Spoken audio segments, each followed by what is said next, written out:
Thanks for watching News 12 on your side. At Parker's Kitchen, we go big, like our huge, crunchy, juicy, never frozen chicken tenders with an extra large serving of Parker's signature sauce. At Parker's Kitchen.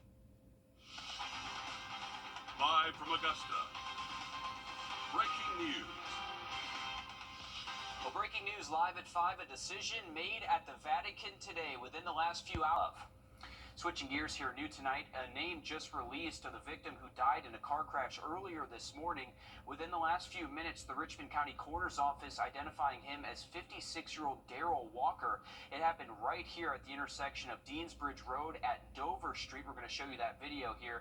This is what the scene looked like when our crews got out there this morning. You can see doors from both of those vehicles ripped off, both vehicles crushed there. The Richmond County Coroner's Office saying the crash happened just after 7 o'clock early this morning. The coroner's office says the victim later died at the hospital. This marks the third deadly crash in Augusta just this week. Switching gears to weather now, your First Alert team is putting in place a First Alert as we're seeing some severe storms move through our area. First Alert Chief Meteorologist Riley Hale live with us here. Riley, guys issuing a First Alert. What do we need to know? Yeah, well, went ahead and issued the First Alert. I want to be overly cautious with this thunderstorm activity. We're expecting to move in overnight. So that's the thing, is that these storms are going to show up much later tonight, potentially even after midnight in many spots. So we're keeping a wide time window right now between 9 p.m. and 4 a.m. early tomorrow morning. Now, most of these storms should be out of here by sunrise tomorrow. So this is going to be an overnight event for us. And before you head to bed, I want to make sure you are protecting your vehicles out there. Try to park in a safe spot if you can. Get that car into a garage or a carport if you don't have one.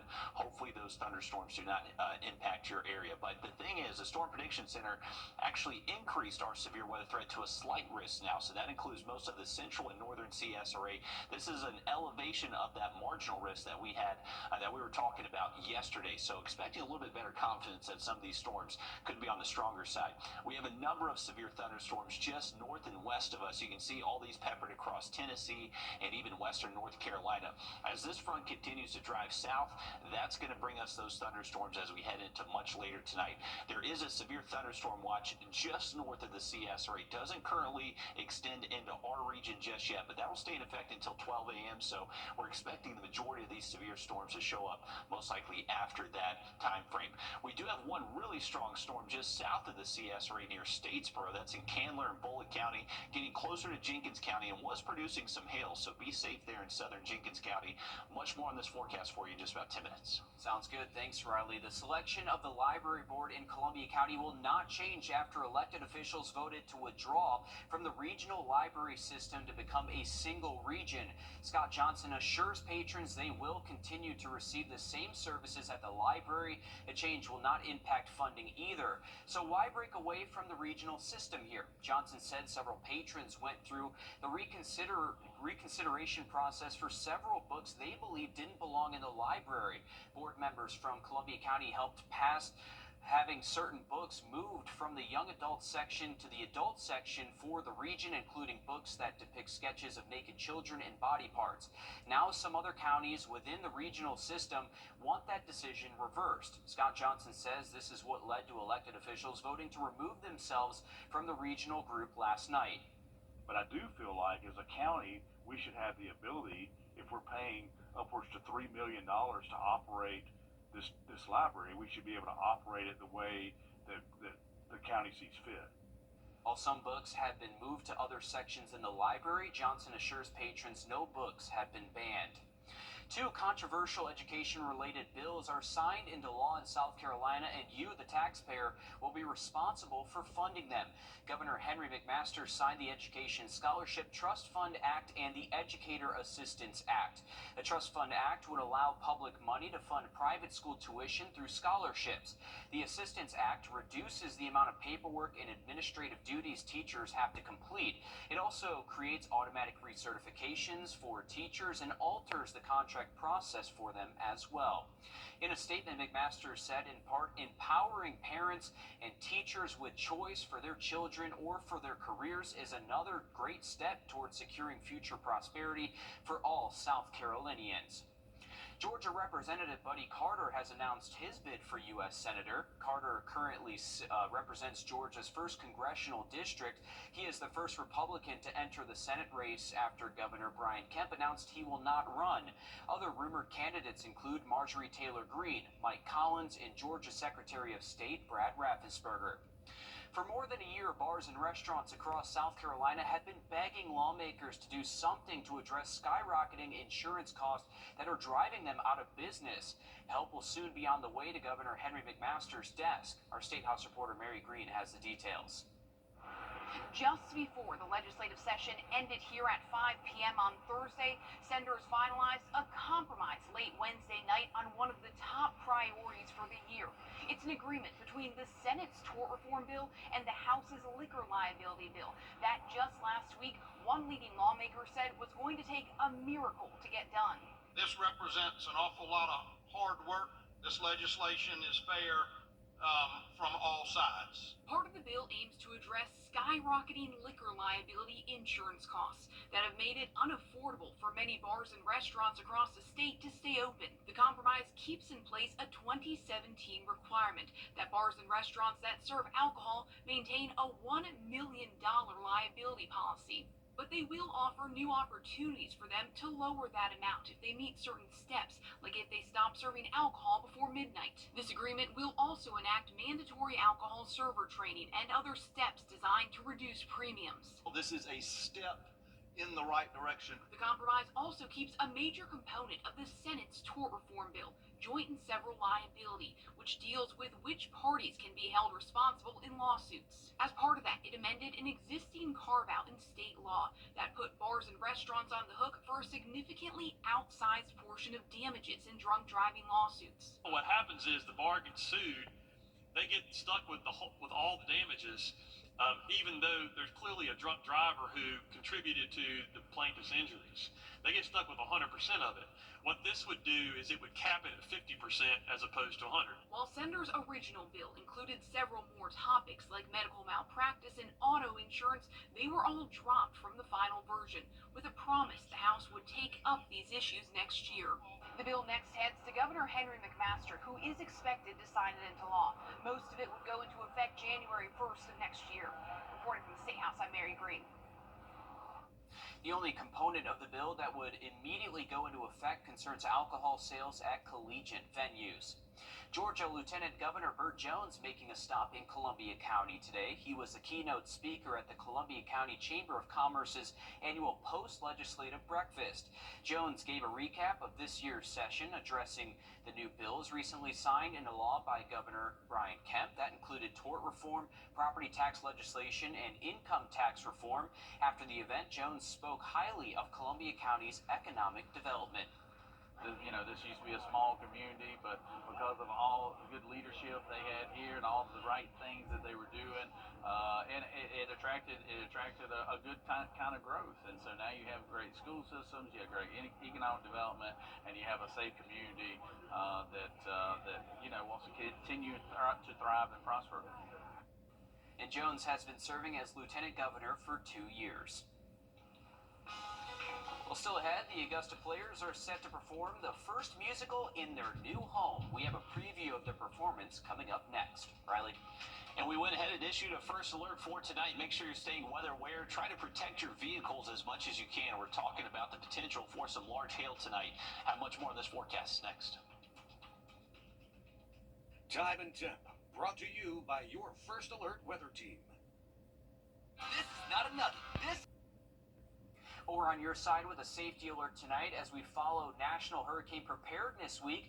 It's recognized until Saturday. Your First Alert Chief Meteorologist Riley Hill joins us now with today's theme on how to prepare for hurricane season, an important topic after we just went through 2 major hurricanes, Riley. Absolutely, Will. We want to focus on what to do during the storm. So when that storm is hitting you, you need to make sure you are taking those proper precautions in order to stay safe. We just saw 2 devastating storms in the way of Debbie and Helene, as Will just mentioned. So this is the best way to stay safe if we see another one of those type storms head our way heading into this hurricane season. It's very important to stay in your safe place. Do not go outside. We saw the destruction from Helene and how very unsafe it was to be outside during that storm. So stay in that safe spot. Never be upstairs. We saw a tremendous amount of loss of life from Helene here locally, and most of it was from trees falling on homes with people sleeping upstairs when that storm is hitting. So whenever we have a hurricane, tropical storm, any type of wind event, you need to make sure you're sleeping downstairs. Don't ever be upstairs. That's what's going to be most vulnerable to those falling trees. Have a way to receive weather alerts. A lot of times we'll lose power, but you can still pull up our Facebook Live, YouTube Live, or even live on our website in order to get those updates, just in case you do lose a TV signal. So have multiple ways to receive those alerts. Also, as we saw this past season, hurricanes can impact inland communities, so you need to make sure that you take any type of tropical alert issued for our area very seriously, and don't think that nothing's going to happen. As we just saw with this past hurricane season, hurricanes do happen here, and they can cause utter devastation. Listen to local officials. Make sure you're paying attention to any road closures. We don't have to worry about storm surge here in the CSRA, but inland flooding is a huge issue with these tropical systems. We saw that with Debbie and Helene. Never drive through a flooded road. We actually see the most tropical related deaths with flooding and not wind, believe it or not. So all those things are great ways in order for you to stay safe during hurricane season and when those storms are actually hitting the area. If you scan this QR code, this will take you to our hurricane preparedness webpage, where there's much more information that you can use to get prepared for this upcoming hurricane season, which will start in just about a month. So it is getting closer and closer, folks. And for tonight, we do have a first alert in effect. We're expecting a good wave of shower and thunderstorm activity to push through the area, most likely late tonight into the overnight hours. So try to protect your cars tonight. That's going to be a big issue. We got the chance for some large hailstones, some strong winds. So if you still have some of those leaning trees next to your house, maybe it is a good night to sleep downstairs. If you're worried about that tree falling on your home and impacting those upstairs rooms, hey, maybe a good night to just have a pallet, have the family sleep in the living room for tonight. So the biggest thing is we got the chance for some strong wind and large hail. So make sure you're protecting your property. Make sure you have a way to receive those alerts, and stay inside if there is a warning out there. I'd imagine it gets pretty noisy in many spots out there tonight as these storms do get closer. Here's our radar network. Most of these severe storms are well off towards our north and to our west. We have some decent thunderstorm activity along the Gulf Coast or along the coast, but that is staying just off towards our south. This is going to be our main event. This continues to push south and east, and this is why the Storm Prediction Center has us underneath a slight severe weather risk now. So this is expecting at least scattered severe storms. Main concerns, once again, strong wind and some large hailstones, possibly up to the size of quarters. So definitely enough to dent your car, have some damage on your roof, and cause other concerns. Definitely enough to be severe. Here's our rain chances. So you can see they really climb up once we get closer to midnight. Not necessarily a ton of rain in our forecast the next couple of hours. This is going to be an overnight rain event, so just want to make sure you are staying weather aware before you head to bed. We're going to have much more on that hour by hour look. We'll have a look at our in-house model for the timing of those storms in just about 5 minutes. Sounds good. Thanks, Riley. The Augusta Players is set to perform its first musical, Anastasia, in their new home, 80 years in the making. Your Ashley Campbell has a preview of the performance and explains why Anastasia has a special meaning for the Augusta Players. It's a musical about home, love, family, and finding oneself. Based on the animated film from more than 20 years ago, the brave woman Anastasia sets out to discover the mystery of her past. But it's such a beautiful show about Anastasia, who was part of the Russian Empire, and then they thought that she had been lost. Anastasia finds her identity in the musical, much like the Augusta Players found theirs. The entire show is about her journey, looking at the past as she's going into her new future. And that's kind of where we are as an organization right now, you know, after 80 years, finally finding our home and building our new future. A new home on Ellis Street, allowing the Augusta Players to build a new future for upcoming shows, actors, and you. I've been telling people in my 8 years here in Augusta, I've never heard a cast that sounds this good. Or has the chance to maximize their performance because of this new space, maximizing your viewing pleasure as part of the audience.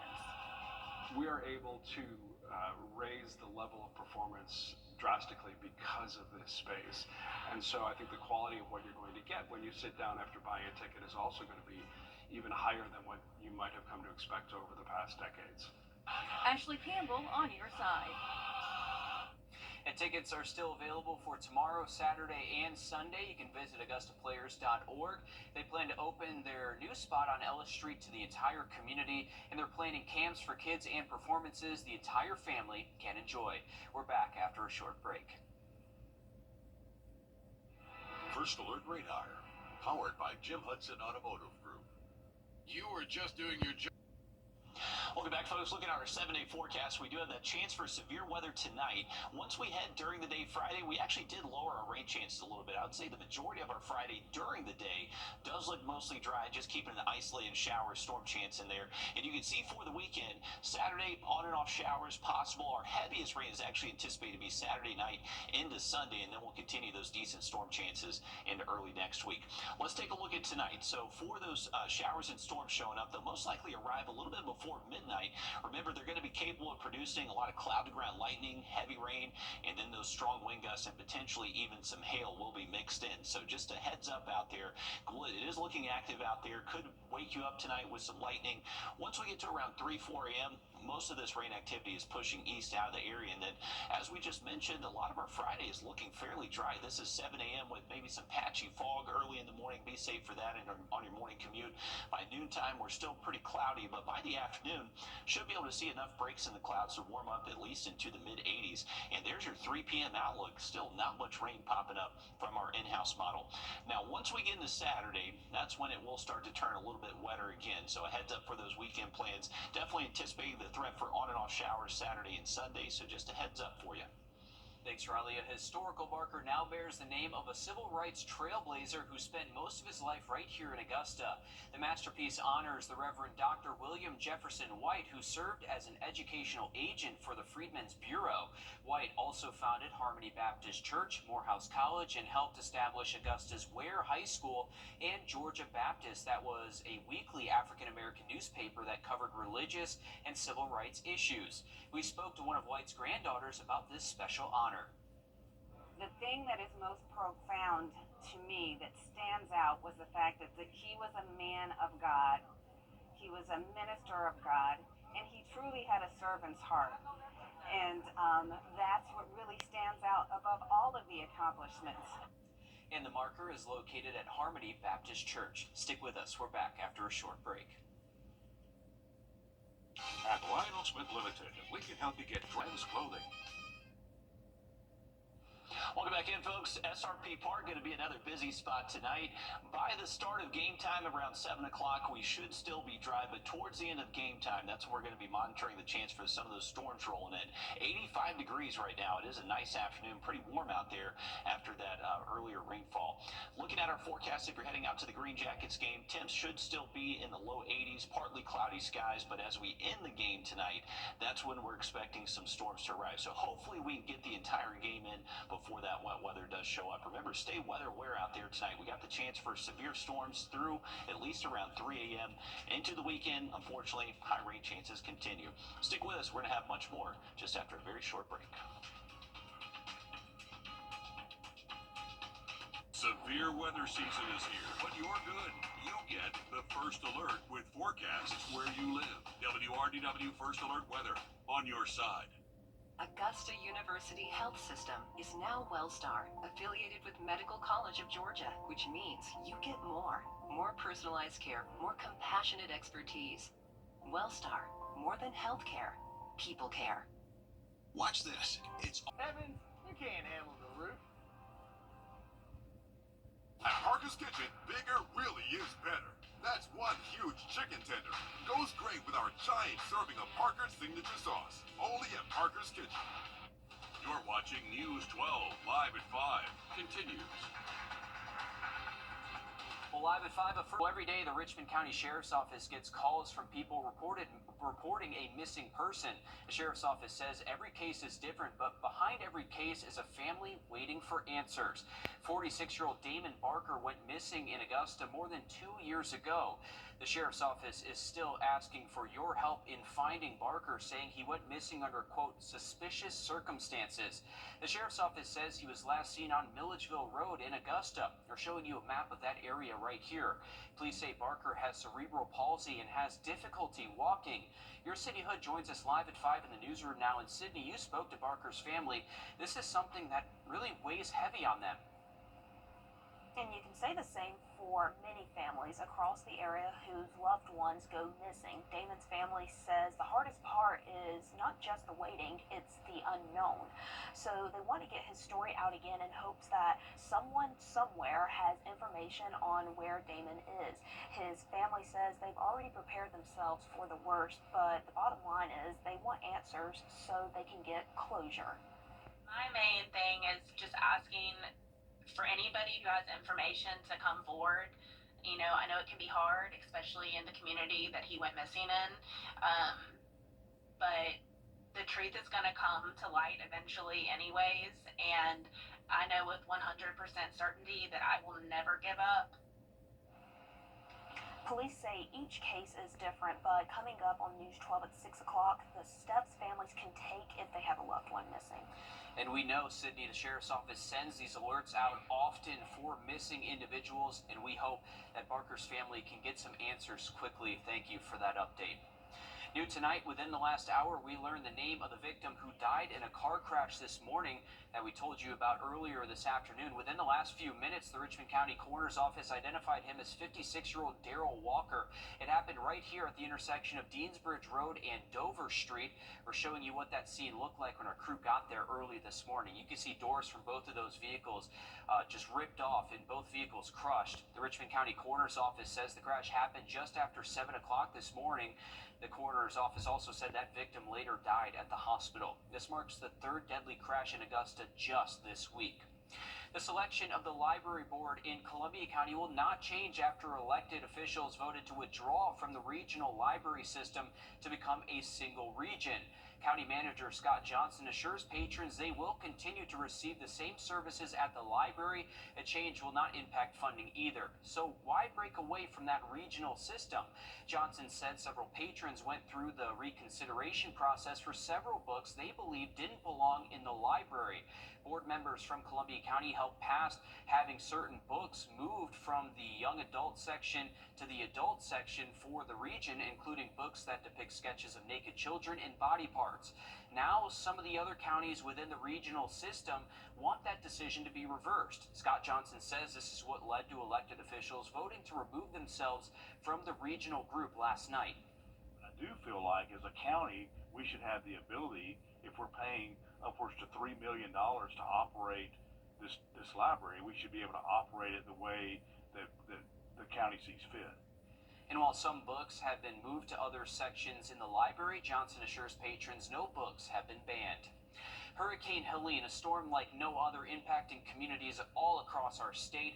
Many of the hardest hit areas still recovering today, including right here in the CSRA. Your Georgia State House reporter Abby Kasoris explains the governor signed and the laws that governor signed in an effort to bring more relief to a lot of these areas. Hurricane Helene leaving a trail of damage through the middle of our state. From Valdosta to Augusta, the University of Georgia estimates $5.5 billion worth of damage to the ag and timber economy. Tough times don't last, but tough people do. Waterlogged peanuts, soiled cotton, and giant loblolly trees blown over like matchsticks. Hurricane Helene devastated some of the state's most lucrative crops. And there's still just a tremendous amount of work ahead. Tim Lauermore with the Georgia Forestry Association says touring the state, he's talking with timber producers, deciding if they should give up. This gives landowners hope. Governor Brian Kemp signing a handful of bills at the Forestry Association's headquarters in Forsyth. Tax exemptions to rebuild facilities like farms and tax cuts for timber farmers to clear land and replant trees. We asked the governor about federal disaster relief funds held up in Washington. He says he's taken his concerns to the top. Right now, one of the things I talked to the president about, back early in the winter, was how tough the ag economy was, and that people were really worried about being able to get financing. And this week, more than 200 days after the hurricane, Georgia Senator John Ossoff asked Ag Secretary Brooke Rollins several times for a date that disaster relief funding would come available. Within a matter of weeks, the portal will open. Rowland says they'll open those portals by the end of the month. Farmers struggled to gain access to those funds after Hurricane Michael several years ago. Rowland says that they'll work with Ag Commissioner Tyler Harper to make sure that the process goes smoothly. In for Scythe, I'm Abby Kasouris. Well, for tonight, we are expecting strong to severe thunderstorms. Make sure you're protecting your vehicles with the threat for hail. Have an update on the forecast just after the break. And check this out, a new bakery just arrived in Lincoln County. We take you there and show you what they're cooking up when we come back. Time and Temp, brought to you by your First Alert weather team. This year, don't settle for less than a Honda. Visit your Augusta Aiken Honda dealer. Great Deal Construction. Life isn't a whisper. It's a roar. It's about getting your hands dirty, taking risks that thrill, and planning the adventure that awaits the next day. Life is a precious, playful thing, which means it's our job to explore it, to nurture it, and preserve it. But also, to let loose and enjoy it. Riverbank Zoo and Garden. Live a wild life. We hate seeing people get injured by next Thursday. Sounds good. Thanks, Riley. If you got a sweet tooth, there's a new bakery in Lincoln County that has exactly what you're looking for. Nick Proto takes us inside Sugar Babes Bakery. Inside the cozy town of Lincolnton sits this cozy bakery, Sugar Babes, opened by Melissa Norman and her son Trip. I've just always wanted to have a little bakery. I like to bake. Getting the space was no problem. Making it what you see today was a process. We had to revamp the whole area Yeah. and make it look better. Like, we had to put up that wall to separate it from the kitchen for the other restaurant, and probably a year, at least. They opened up late last year, and the response they got early on was overwhelming. We couldn't keep stuff in the cases. It was just full days of nothing but cooking because people would come in and buy you out as soon as you cook it. I think it's more successful than I thought it would be. Because it's a small town, I didn't think many people would really come out, but we've had a lot of support from the community. But now they found their groove, putting out cinnamon rolls, muffins, cakes, and a rotating menu of things.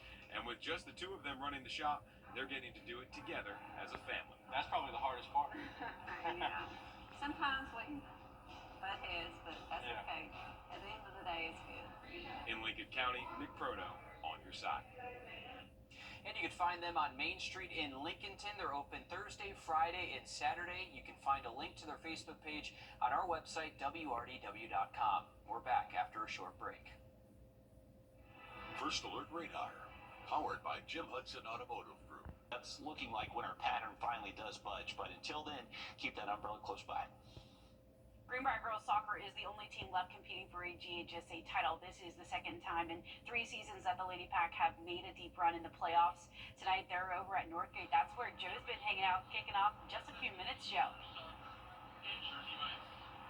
Yeah, Alyssa, we are in unfamiliar territory tonight here at Northgate High School in Newnan, Georgia, just about 30 minutes southwest of downtown Atlanta. But the Greenbrier girls soccer team, they are looking to get on the other side of downtown Atlanta, northeast of it to be exact, right there in Duluth, where they went 2 years ago to the state championship game, but unfortunately fell just short. Now, the Pack has been cruising through these playoffs so far. Through 4 games, they have only surrendered 1 goal, outscoring their opponents 13-1.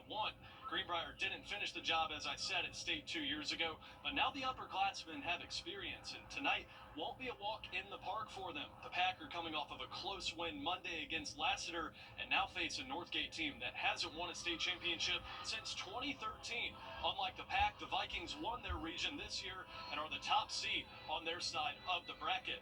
Now, it's also worth noting that Greenbrier girls were the first soccer team, to make it out of Columbia County and to the state championship game 2 years ago. Tonight, they have a shot at redemption next week in Duluth if they can get it done here against Northgate. Keep it right here on News 12. We're just about 10 minutes away from kickoff. We'll have more for you at 6 o'clock.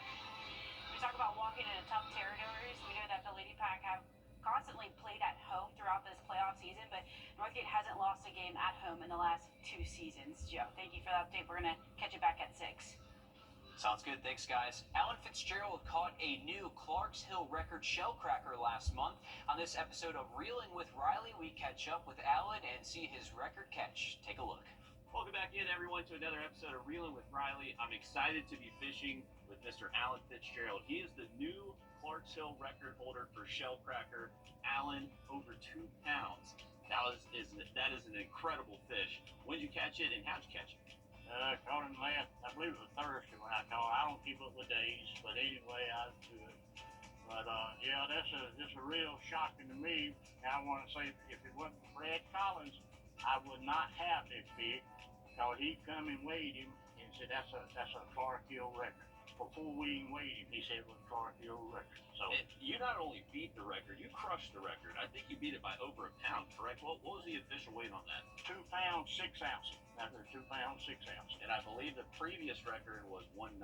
That's correct. That's what I've heard. And that was 2011, what they told me. But Tell us a little bit about that. Where are we today? Where are we going to be fishing from? And is this where y'all usually come to fish out of? we're going out here and turn to the right here and set up out there. We'll set up right out there. It's not, you can see my truck from where I caught this fish at. So that tell you right now, I fish all this lake.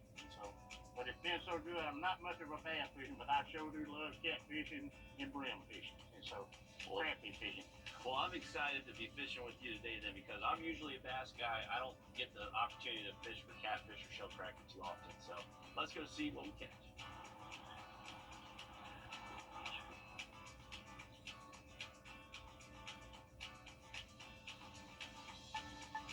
Right there. I didn't get him. I thought I was going to get him, but anyway. I saw him bumping. Yeah, he was bumping it. He's on here now. You got a fish, you got a fish. There we go. Shell cracker, be little. No skunk.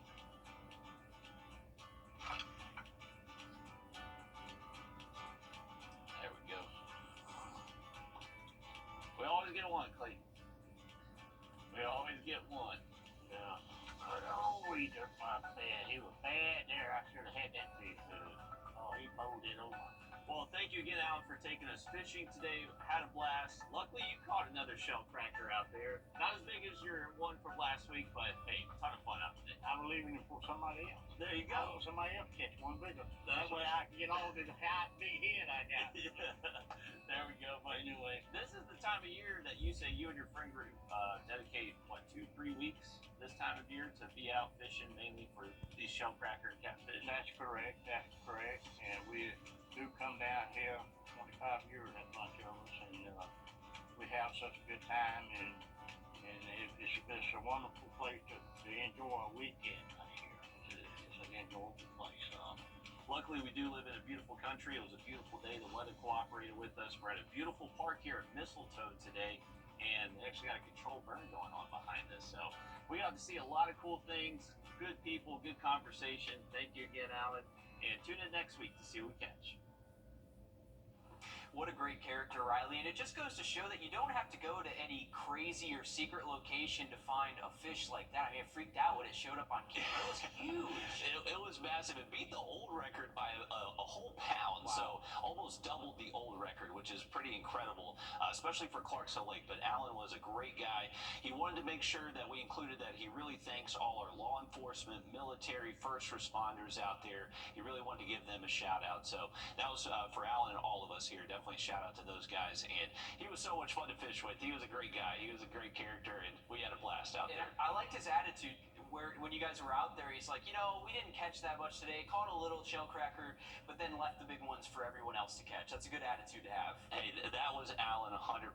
He was just so happy that fish happened to hit his rod that time of day, and couldn't have happened to a better guy. I'm glad he caught it. And if you are heading out to the lake maybe over the next couple of days, watch out for the storms this weekend. Before tomorrow, our fishing game forecast, you have a peak right around lunchtime, and it should be mostly dry tomorrow. Have a look at that rain heading our way tonight, though, just after the break. Do you currently have a Medicare supplement? If you've had it for a few years, you probably noticed the rates continue to rise. If you're in pretty decent health, there's a good chance we can get you that exact same coverage for a lot less. Give us a call or visit our website, u64.com. At Brookhill, Insurance companies across our area are now using drones to inspect roofs without your knowledge, and many are canceling homeowner policies based on roof condition. Hey guys, it's Anna Christina here for Roof Savers. If your roof is showing signs of aging with black streaks, algae, moss, or missing shingles, it could cost you more than you think. Don't take the risk of losing your insurance. Let Roof Savers help. Our three-step process extends the life of the asphalt shingles on your roof by 17 years with just one application. First, we can clean your roof, removing dirt, algae, and those unsightly black streaks. Then, we perform a roof tune-up, replacing missing shingles and fixing nail pop-ups. Finally, we apply Renew at 17, giving an additional 17 years of life to your existing asphalt shingles. Don't risk getting a cancellation letter from your insurance company. Call the number on the screen now to see if your roof qualifies. Roof Savers. Save your roof, save your money. All right, what do we got? Looks like 64 yards in the pin. About 64 mile per hour winds. Dude, there's no wind. Hand me my 64-degree wedge. What's in with you and 64? Are you 64? .com! Welcome back, folks. We're looking at SRP Park. The Crawdads getting ready for their game against the Green Jackets tonight. 7:05 first pitch, and temperatures should be pretty decent. Right now, we're in the mid-80s. We should be in the low 80s by the start of this game later this evening, and we do look dry for the start of the game. But as we head towards the end of game time, that's when we are expecting some showers and storms to show up. So we'll see how many innings we can get in tonight. Low 80s around first pitch just after 7 o'clock, and then once again towards the end of game time, storms will definitely be possible across the area, and will most likely stay in the 60s for those lows heading into tonight. Now, looking at our rain chances for the next several hours, you can see up until game time relatively low, but once we get towards midnight, that's when we're really expecting that chance for some strong and even severe thunderstorms to arrive. So make sure you're staying weather aware. For your Friday, it does look mostly dry during the day outside of just an isolated shower. More rain though for the weekend. All right, thanks, Riley. Stick with us. More news, weather, and sports coming up after a short break on News 12 at 6 o'clock.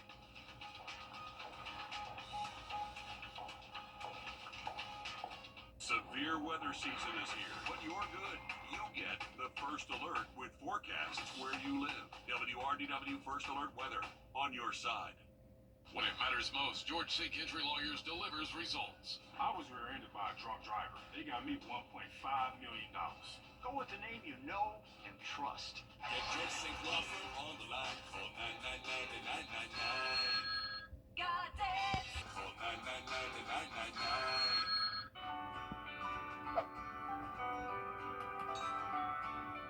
When you visit or work with Parker's Kitchen, your support makes a difference. You've helped us rank as Best Workplace in America. None of this happens without you. Thank you. Live from Augusta, you're watching News 12 at 6 o'clock. Our First Alert weather team has issued a first alert as we track some storms heading our way tonight into tomorrow. Good evening, and thanks for joining us. I'm Will Rio. And I'm Zana Halliburton, your First Alert Chief Meteorologist Riley Hale, live in the Weather Center. And Riley, how long can we expect these storms to last? Well, I think they're going to last for several hours across the region as we... A new push in the search for a Richmond County man. Police say the man here on your screen, Bruce Barker, hasn't been seen since February of 2023 on Milledgeville Road. The sheriff's office says he disappeared under, quote, suspicious circumstances. It's something families with missing loved ones go through daily, in some cases being left with no answers. The sheriff's office says each case is different, but behind each case is a family waiting for closure. Your Sydney Hood sat down with Barker's family as they continue searching for answers.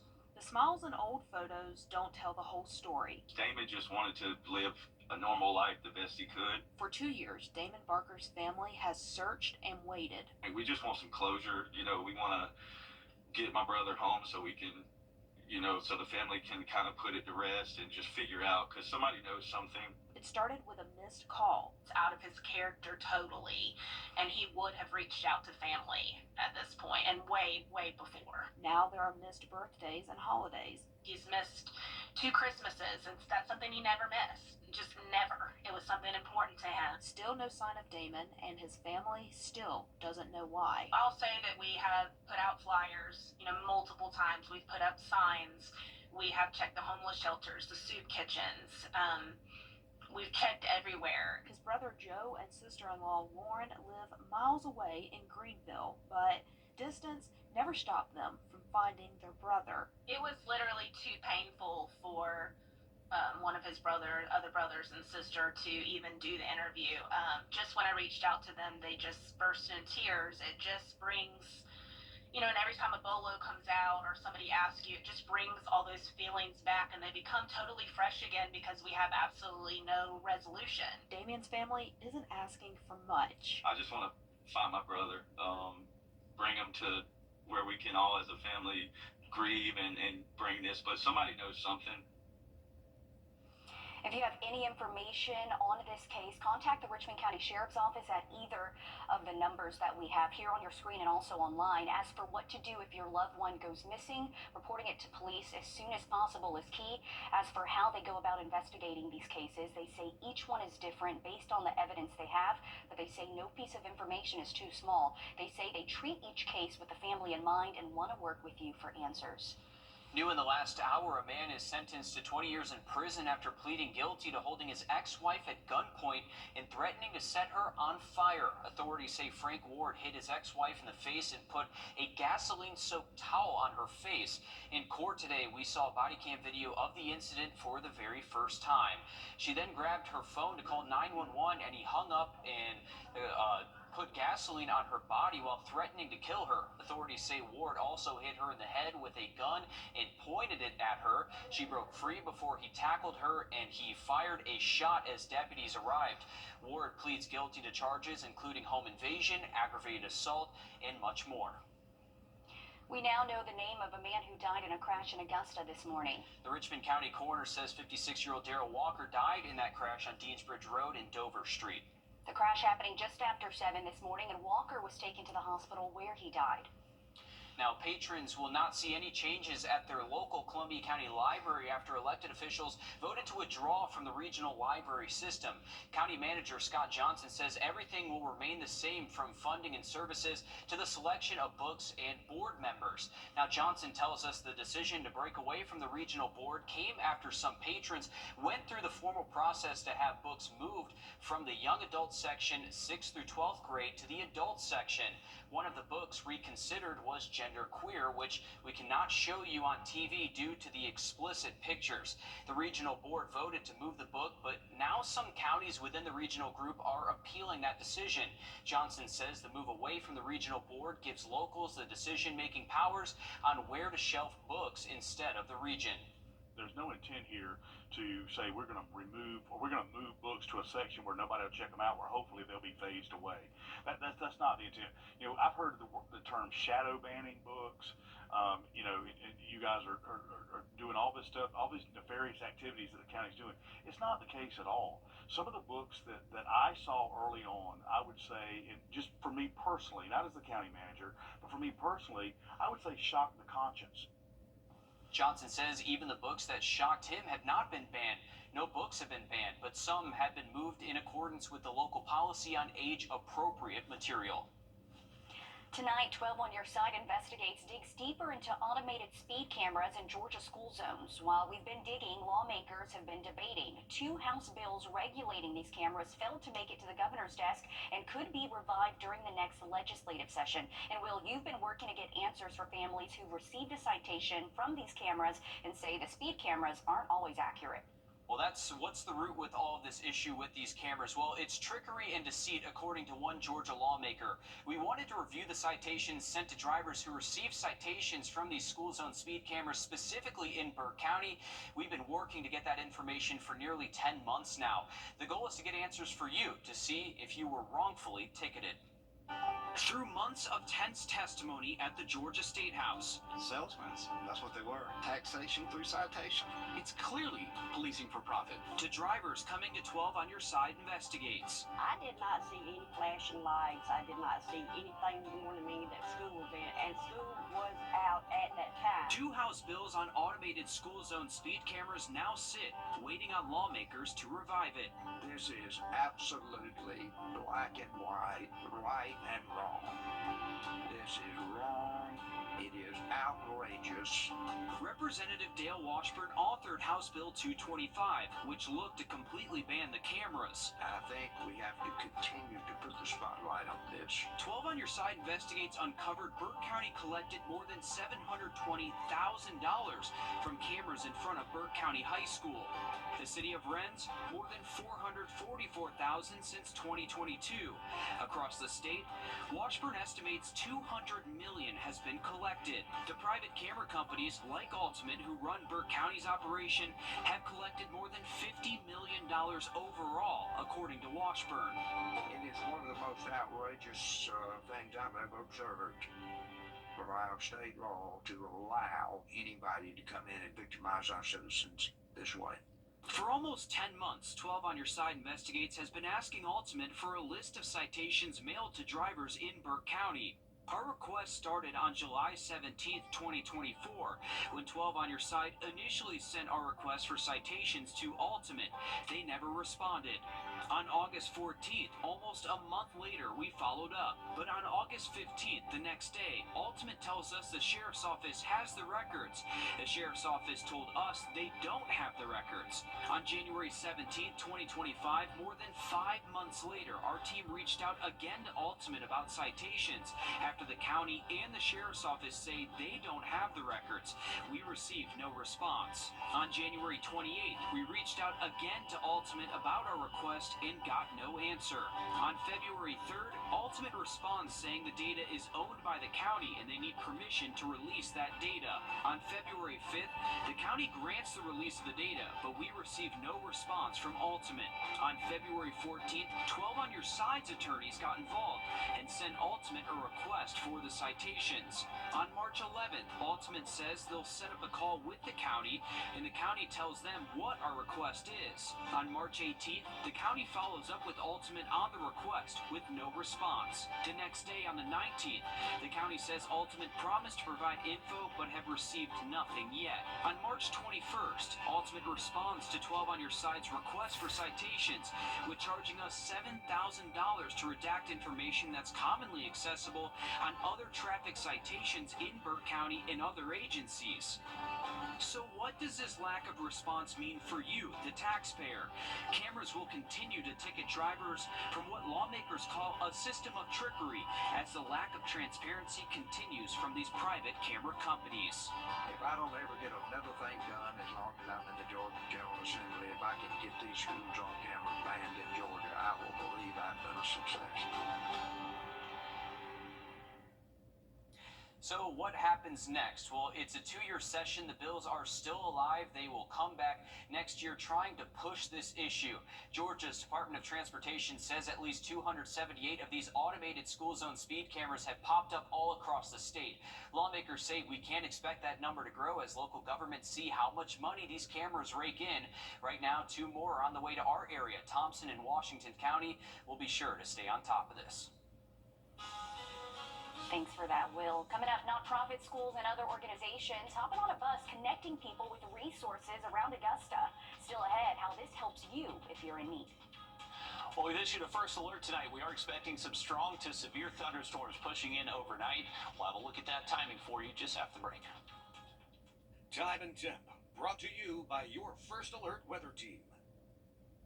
George St. Thursday next week, we finally see this pattern budge, and we get a little bit drier and warmer with highs close to 90 by next Thursday. Connecting givers and meeting the needs of our community together. That's the goal of Resourced Augusta's conference tour. It's an event that connects the givers in our area with resources. These are schools, nonprofits, law enforcement, medical providers, and government officials whose job essentially is to assist others. The Resource Conference took to the road this year, partnering with Augusta Transit to allow these groups to tour different locations downtown. They stopped at May Park, Augusta Partnership for Children, Gap Ministries, and The Hub. Nearly 40 agencies and nonprofits were at these locations talking about their mission, services, and any need they may have. Resourced Augusta says this allows people to learn about other resources in the area to better help or guide their own clients. I love the excitement about not only learning, but also figuring out how to partner with each other, which is one thing that we're doing different with the tour. We're not only asking each of the vendors what resources they provide, but also what do they need and what partnerships they're looking for. So maybe we can work more together. She says around 200 people registered to take this tour. One woman telling me it was nice to put a face to the name of groups she works alongside. It's like you see the group of superheroes. One person can do one thing, but when everybody bring their power together, it impacts not only one person, but a full city.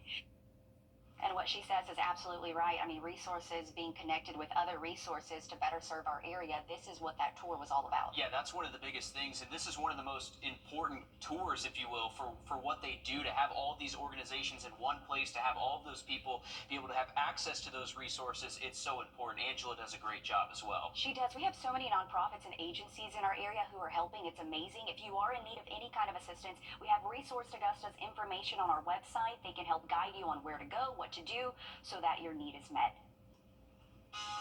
Well, coming up just after the break, we're taking you live to Northgate, where the Lady Pack looks to continue their playoff run in the Final Four. Stick with us. First Alert Radar, powered by Jim Hudson Automotive Group.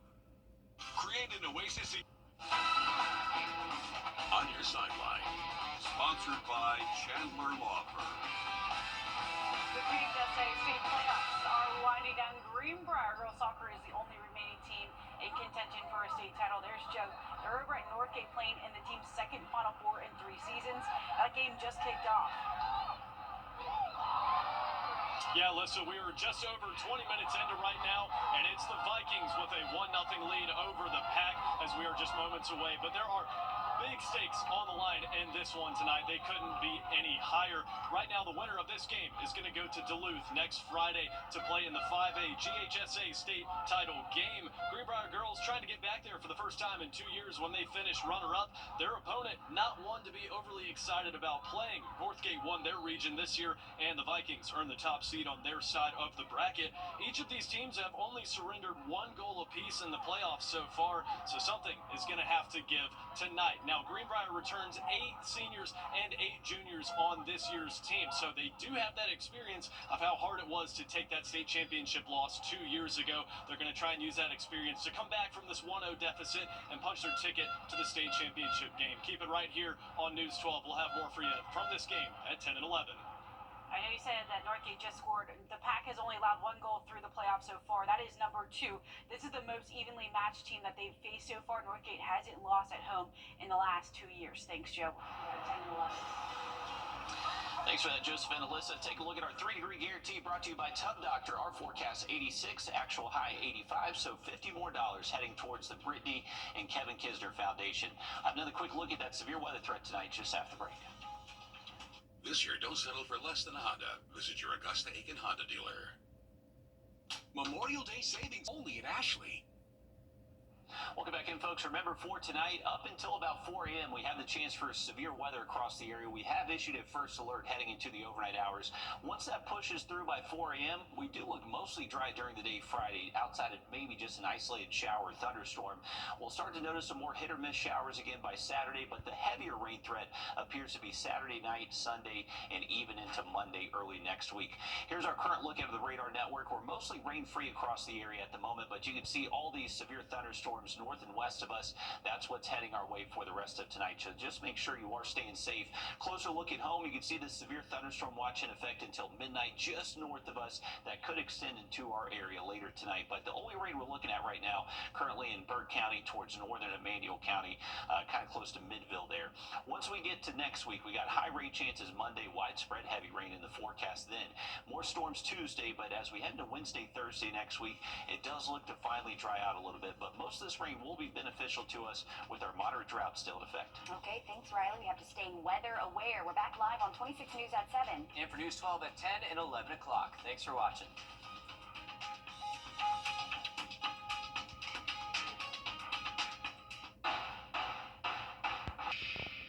Hey guys, it's Anna Christina here for Roof Savers. It's that time of year again, the perfect time to invest in your home. And what's the most important investment for your home? Your roof.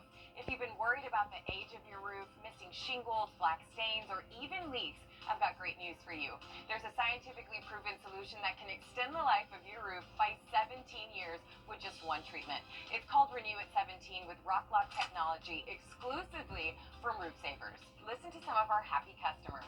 We were told that a roof replacement was $12,000 to $15,000. And then I was talking to a friend across town, and he said, "Oh no, don't do a roof. Talk to Roof Savers." So I phoned you up, and you all came over, and we decided, okay, and we did the roof. And then we had this ugly storm, and the neighbors lost shingles and lost roofs and lost everything else, and we lost nothing. This was a nasty, nasty storm. With everything we saw and everything that went around, everything that was around us, I was pretty certain that we had problems. But when I went out and walked around the house, for what I could see, I didn't climb on the roof, but I didn't see that we had any wind damage whatsoever, none. I don't generally comment on anything because I just don't. But I felt so good, and Carol and I talked about it, that this job was so incredible that we had to say thanks. Roof Savers, save your roof, save your money. 9 to 5 in the Wrdw, and now happy hour has arrived. Let's lead this man to his $6 Popeye's Big Box. That's worth crunch balance. Love that chicken from Popeyes. Parking is your go-to